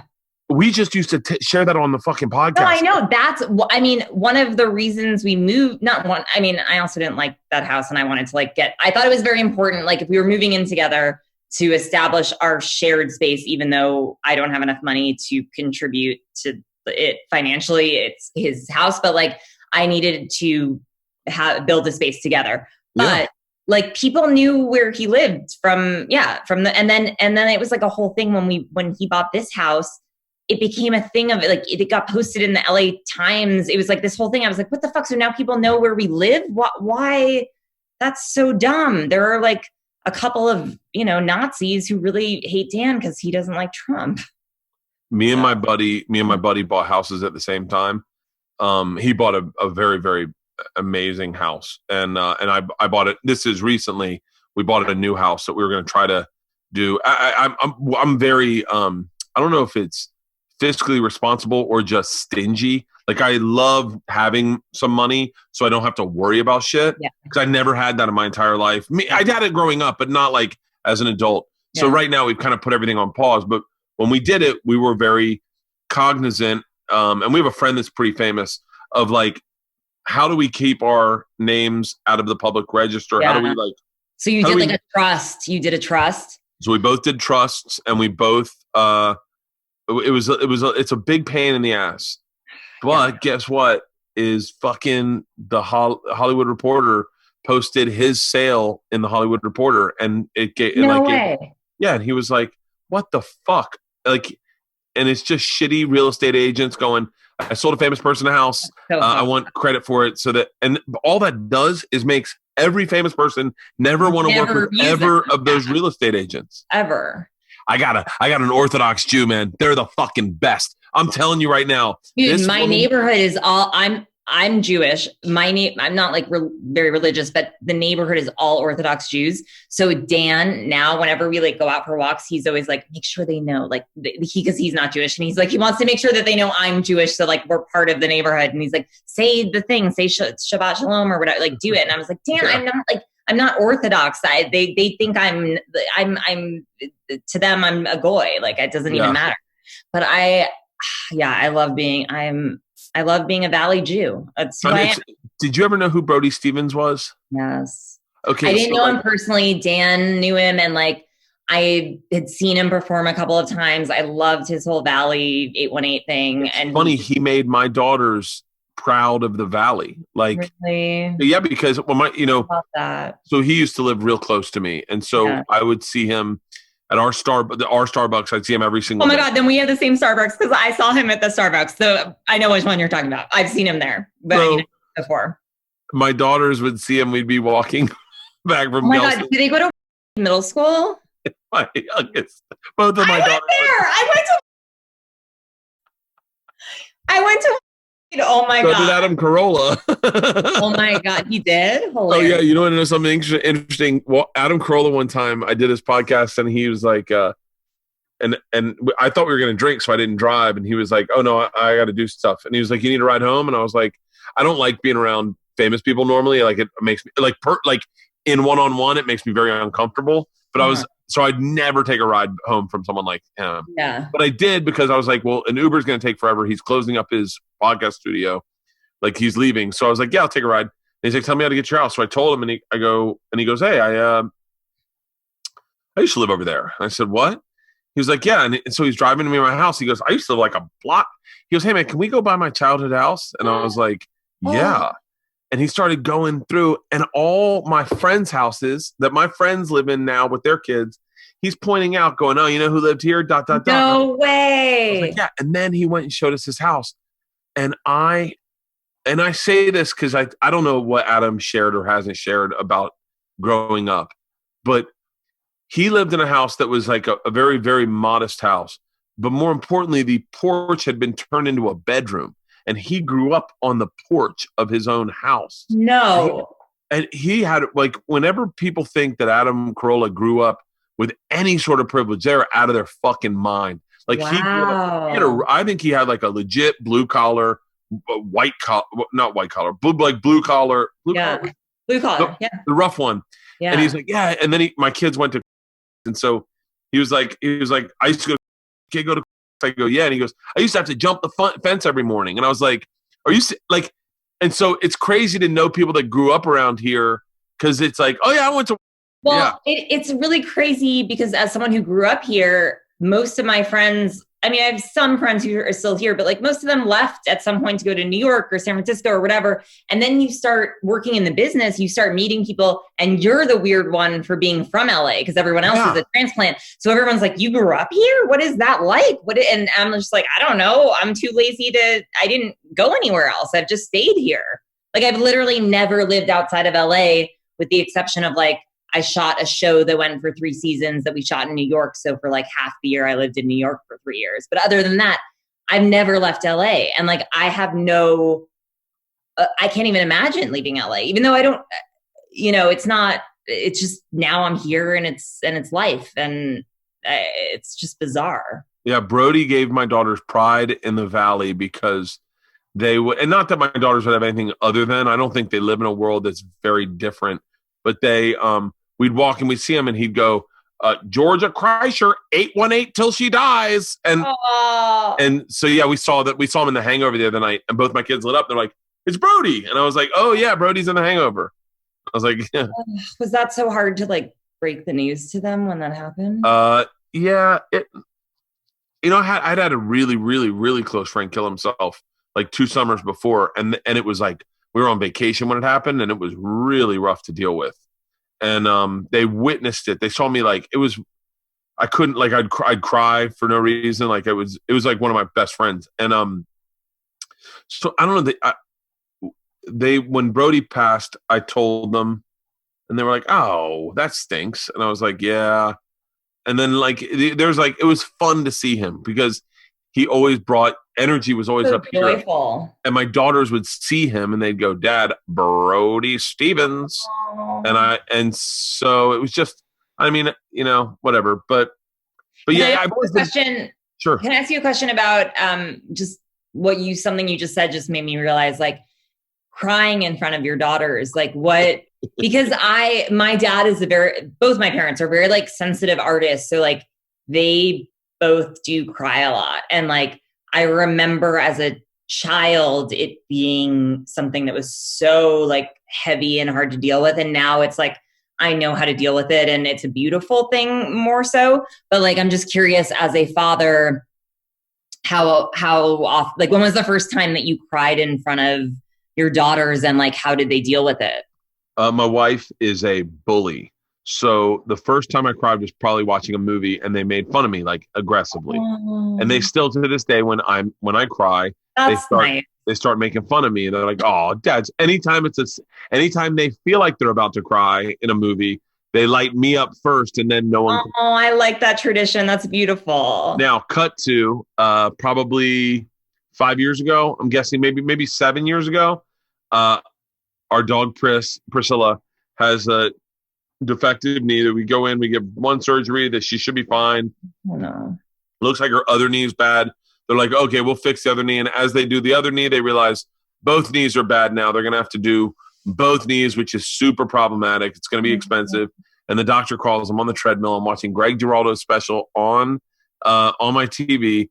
And he says, I think we should just put her down. No. And I kind of was like, no. And he's like, well, it's going to be super expensive and we're going to have to keep her here.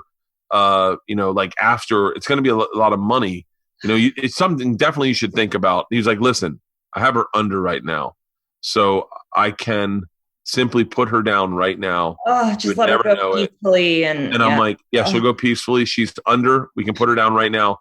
And he's like, listen, give it a couple minutes, talk to your wife. And I melt down. I'm on the treadmill. I start crying and I And I'm just like, this is my dog. And I go into the house, and when the girls shared a room, Leanne's in the room with the girls, and they see me crying, and they all start making fun of me, right? Both the girls are like, oh, dad's crying. Oh, you fucking burnt them. You burnt my them. wife goes, honey, girls, if dad's crying right now, we're all about to be crying in a couple minutes. And they're like, what? And they're like, she's like, this isn't a movie. Dad's crying for a real reason. No. What's going on? And I said, they want to put down Pris. And then everyone's like, wait, what? And just sobbing, crying. And the girls were like, oh my God. The girls were like, this is the How one. old were they? How old were Georgia and Isla? Probably, I'm gonna say Georgia was maybe 7 and 5, I'm guessing. Oh, I'm guessing. That is so fucked up.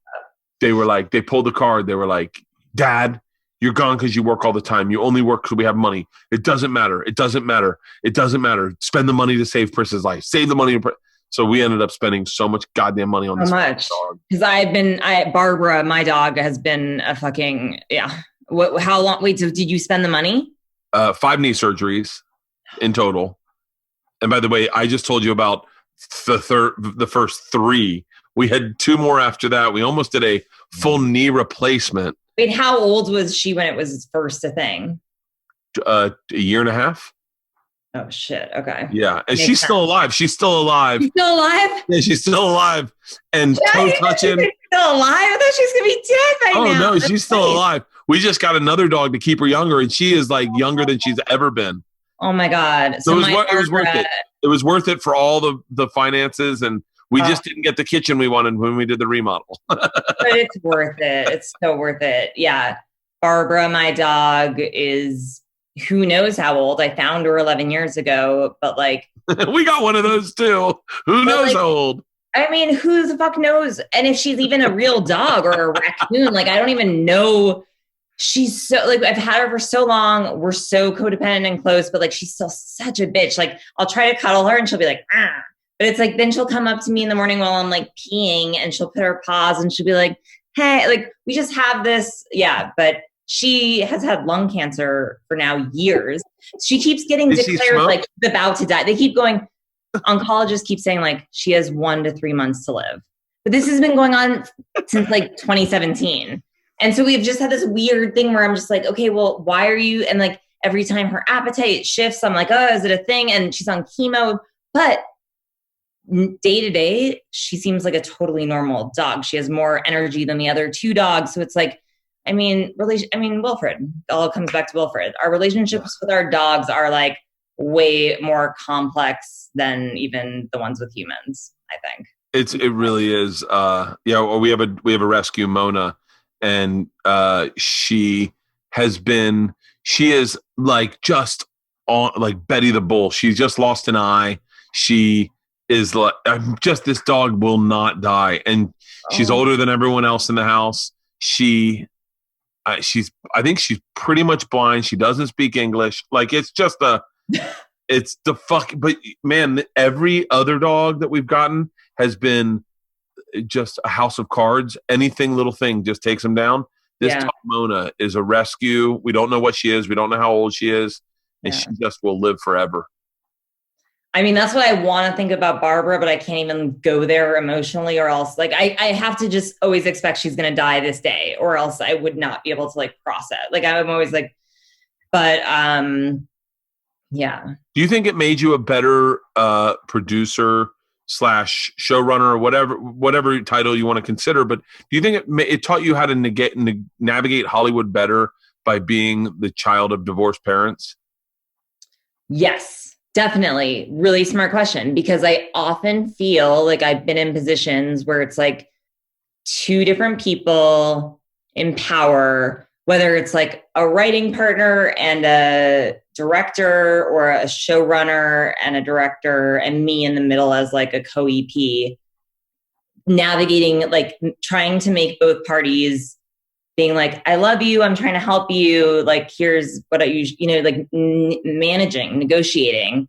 And a lot of times it's like 2 toxic men in those positions, and I'm the woman being like, all right, so I don't know. It's just like a weird yes, back to your question, I think I politically do compare it to like divorced parents, but with like toxic men at the helm of. Toxic men are so much worse than toxic women. They're both, I don't know. I will say this. Oh. You know how like I mentioned there was one really mean review about my show? Oh, yeah. If it was written by a man, I would be able to be like, whatever. It was written by a woman. It's like so much more painful because it was written by a woman. So I don't know. But it's funny, I used to have a real chip on my shoulder towards toxic women. And then for the first time ever, and I don't know what it was. You know, it's interesting. When the group's not coming after you, you don't really a lot of people in this world don't really say much. You know, it's like that old poem about Nazi Germany. When they came for the gypsies, I didn't say anything. When they came for the homosexuals, I didn't say anything. You know, it's interesting. I've had run-ins in my adult life in the last, say, 8-9 years with toxic men. And there's something where I looked at toxic women and going, no, that is almost like a byproduct of what men have done. Toxic men just fucking suck. No, it's interesting because like I know women in their like late 60s, early 70s who are successful in like their job, but they had to get there by like being able to contend with like a lot of toxic masculinity. So they had to like acquire that skill set as well. So it was interesting. Like I recently worked with someone who was like of an older generation. And there was this thing where I was like, there's just this, you can connect, but there's this difference of like, just, she had to come up in a time where she really was like the only woman and she had to like do whatever she needed to do to get taken seriously. And like, yeah, it's like Fiona Apple I think it was, Alanis Morissette yesterday. By the way, this is how interesting my Google News feed is. I have things about, my new Google News feed should speak volumes about me. But one of the things that came up was Alanis Morissette said, any woman in Hollywood has been sexually assaulted. That is just Hollywood. Like it was like, by the way, I'm paraphrasing horrifically, but wait, is this also the same news alert that gave you the stuffed animal thing? Yep. Can you say, I feel like I need to get some of these news alerts because my news alerts suck so bad. It makes me second guess who I am as a man. Number one's always Trump. Anything Orthodox Jewish pops up, anything sports, surfing. Wait, why Orthodox Jewish? I have no fucking idea. I think because we bought our house through an Orthodox Jewish lady. Oh. And so I think I must have Googled something about her or her culture. We have a starter, which is, like a sourdough starter from Jerusalem. So whatever that, anything sports, MMA, anything sharks or surfing, Brad Pitt. I am big on Brad Pitt. Wait, what about Brad Pitt?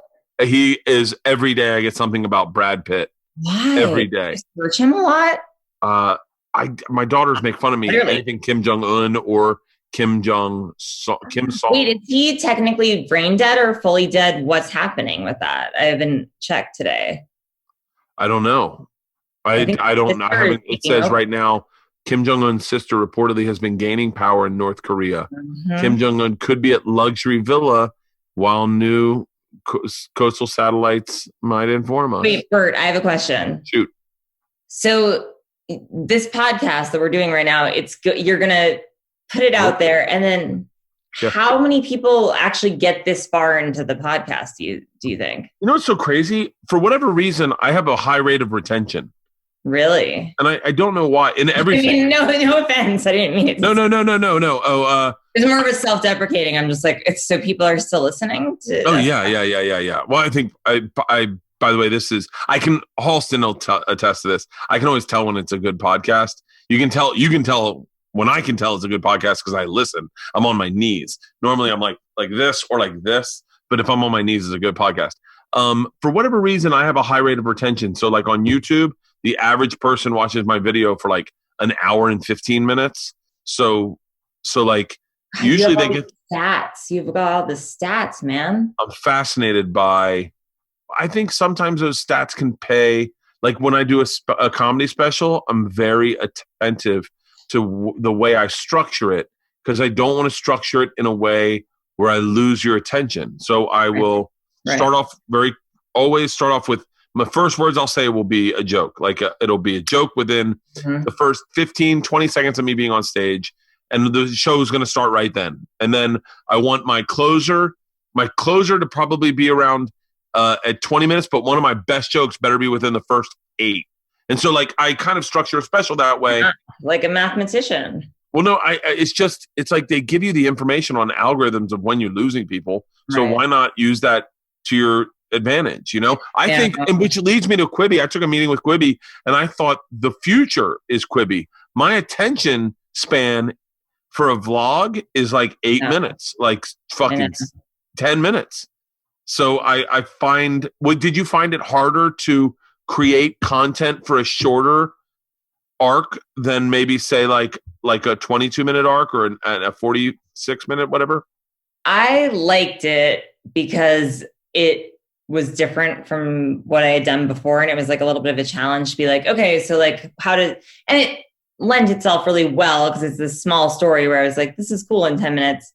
And then the really cool thing about Quibi is that the episodes do not have to be uniform in length. So it can be 10 or less, just not over 10. So some episodes are like 7 minutes because when I was editing, I'd be like, this scene, like not essential to the story, not that funny, doesn't work, don't need it, cut it out. Now it's a 7-minute episode. And that was fine. So that was super cool to be able to like just not worry about having to like fill content with stuff that sucks. Yeah. Do you get numbers from Quibi? Not directly. I've like kind of asked. I've kind of been like, so what, you know, and they're kind of like, well, like the people that I'm friendly with, they're like, we know, this is the feedback I've gotten. It's trending on the app. But what does that mean? I don't know. All I know is that I will say this. Jeffrey Katzenberg. Yes. You know, had a phone call with him today. Loves the show. Very supportive. From the beginning, he's the reason, not him, but this guy, Colin Davis, who's an executive at Quibi, who used to work at TBS, who brought the show over. So, yeah. Jeffrey Katzenberg, great guy. You know? The first person, I'll tell you right now, I just pulled up Quibi. It's the very first thing I saw. I think that's just because you already were looking me up, though. I think it's an algorithmic. Do you think? Probably. I don't want to count. Knock on wood, Meshuggah. I don't know. You know, I don't think it just comes up. I don't know. Is it trending? Am I trending? I'm so scared of being canceled. I don't want to trend or be canceled. I'm scared. I think you're doing amazing. I mean, I think here's the thing people are really mean out there. You know, it's like really,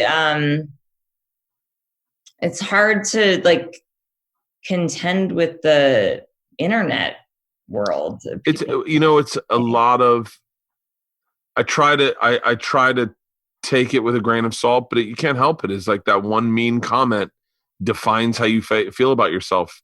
And I really think that half the mean comments out there, people wouldn't put out if they knew that how it would make you feel. I really feel that way. And it took, you know, I said, Tom and Segura and I were doing a podcast and I said something shitty about some show. I just watched some show on TV and I just did a podcast with Tom and we're looking to fill content. And I just go, hey, have you seen this? Oh, whatever I said. And then the girl just goes, hey man, it took me like 6 months to fucking sell that show. I know. It's that show. And then to hear a comic that I really like shitting on it really hurt I know, it's fucked up. It's like, I think it is a good lesson for us to learn. And like, you don't need to all shout our opinions. Like, let's let stuff be. And I don't know. I've learned a lot of lessons from having this one terrible, terrible review that like literally, like I would love to just meet this woman so bad. Like now I'm obsessed with her. Like now I'm obsessed with the woman who wrote this mean review. I can't stop thinking about her. You know, she's in my like subconscious mind now. Oh, And I can tell you about one person who left one comment who I can't stop thinking about, and just left a fucking there's a guy who left a comment on Twitter to me. Probably it had to be at least 7 years ago. 7 fucking years ago. And he said one thing about me, and he's from Minnesota. what And he I said, think about all he said was, your comedy's garbage. You get drunk, you're fat, and you tell the same story over and over and over again. You don't write new material, you might as well quit. Now, by the way, these are all the things I think about myself, right? So I'm like, wow, you nailed it on every aspect. These are the things I worry about. Yeah. And then I'm sitting there going, I don't think I don't, maybe I don't get drunk on stage. I drink sometimes. I don't get drunk. And then I was like, I'm fat, but I'm not fatter than the average Minnesota. And then I'm like, hold on. And then I'm defending it to this guy who, by the way, is probably 17 years old. I know. Fuck this guy. He's not my favorite. He doesn't talk about rape. He doesn't talk about black people. He doesn't talk about the shit that I am into. I like good rape jokes.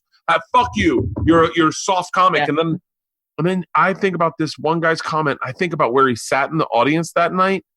And by the way, I went and saw your show. You tell the same story over and over again. Get some new material. All you tell is the machine story. And I'm like, first of all, but like, and then I'm defending a business model that's working well.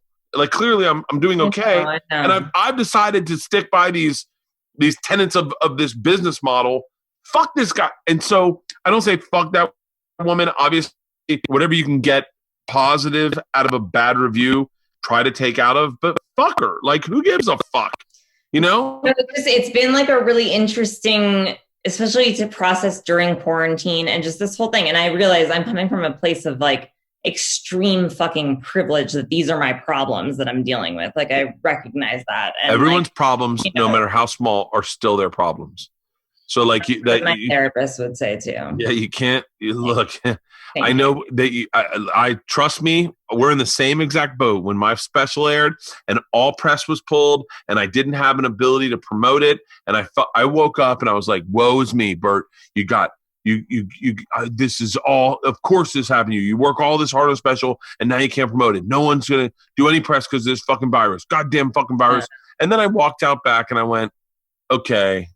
This is definitely your thing, but there are people with bigger problems, bigger fish to fry. People are dying. People are, and I go, put it in perspective. You know what? And this is what I'd say to you. First of all, you have a great product out at a time when people are looking for a distraction. You're on one of the number one platforms that people are talking about in the world right now. These are all great things to have. And there will be some reviewers out there that maybe didn't get out of life what they thought they wanted to get. And they're stuck in a room in New York and they feel like they're sharing all the same air like a cruise ship with all 80 floors of their people. And maybe they caught you. And I think a lot of reviewers would say this. Maybe they caught your product at the wrong time. And maybe they would say it differently, the same way we'd say it about them. Yeah. Oh, fuck them. There should be it's just like funny because it's so on the nose because the show is meta. So like her being a critic, like the whole thing is just on itself, like just like, oh, so she didn't get the show at all. And it was such a horrible experience. But like, don't tell me, listen, I have a joke in my good reviews, the bad reviews, neither of them should have that much importance. That's the Karate Kid lesson that you would learn. That's the wax on, wax off, where it'd be like, you need to take the lesson of like how much the bad hurt you and also realize that the one that called you brilliant also doesn't fucking matter. I talked to someone about this yesterday where I said I didn't read reviews. Now I'm not gonna again. I didn't read. Well, I don't read reviews at all of anything I do. I'm never going to. I don't even read reviews. I don't even read those articles that go top 10 stand-up specials on Netflix. I just go, mine's not in it. Let's not look at it. I don't need validation from the press. All I need to do is sell some tickets. And by the way, I need to sell enough tickets to pay my mortgage. Yeah. This has been an awesome fucking podcast, Cody. Wait, am I doing a good job? I feel like I don't know. This is kind of one of my first, I've never done this kind of podcast. Also, like there's a whole logo in the upper left-hand thing of the Zoom. That doesn't make it into the show. That's Halston. Halston's just covering his own face. No, this has been great. I listen, I feel like anytime I talk to a creative person, we start somewhere, we get off topic, and then we end up somewhere. And I feel like that's what I love about a podcast is it doesn't have to be one thing. You know, it can be an amalgamation of different parts of our personality. I mean, one of the things that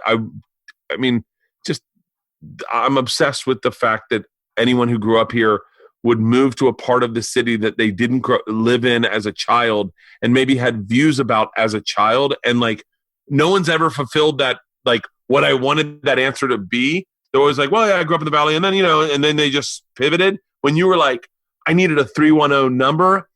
I'm trying to change my number, and my wife got me a new number, and it's an 818 number, and I won't change it because it's not 323. Because I haven't come to terms with the fact that I live in the Valley yet. Yes. Yeah. No, but this has been awesome. I appreciate it. Thank you. I mean, by the way, I could do this anytime. I want to have you on a drinking podcast when this goes down. Okay, but I'm sorry, but for me, this has been a tiny. Just a morning quarantine, a morning cocktail. But yeah, I'll do it when it's more of a thing. We're building a podcast studio. I'll tell you where, as soon as we stop recording, I'll tell you where I live and where our new house is. Okay. But we're building a podcast studio. And one of my favorite things in the world is to do drinking podcasts. They're fun as fuck. Do them at 7 o'clock at night, have a few cocktails, and they go for 2.5 hours. And we haven't done one in a while, but they are so much fucking fun. I love it. Yeah, so we'll link up and we'll figure out what group of friends that we all have in common, and we'll do a drinking podcast. It'll be a blast. I love to see it. Well, hey, congratulations on Dummy. I think it's fucking fantastic. I'm so excited that we got to have this conversation. Like I said, I am a fucking huge Anna Kendrick fan. I am a huge. Oh my God, she is an American treasure. That kid. Oh, wait, do you know about my trying to get Anna Kendrick to follow me on Instagram thing? No.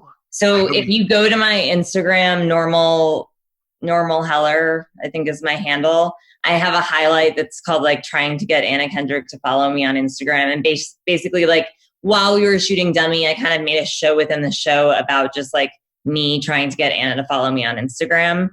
And so you can watch that or, but it was Anna Kendrick. If you're a fan of Anna's, she's the star of this. Oh, this is fucking great.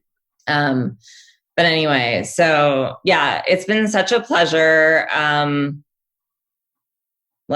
Truly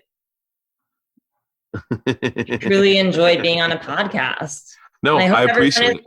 I hope everyone is doing well in quarantine who's listening to this. If it's still, if they're still listening at this point, just loving everyone. Thank you. Everyone check out Dummy on Quibi. Thank you so much. I appreciate it. Thanks, Bert.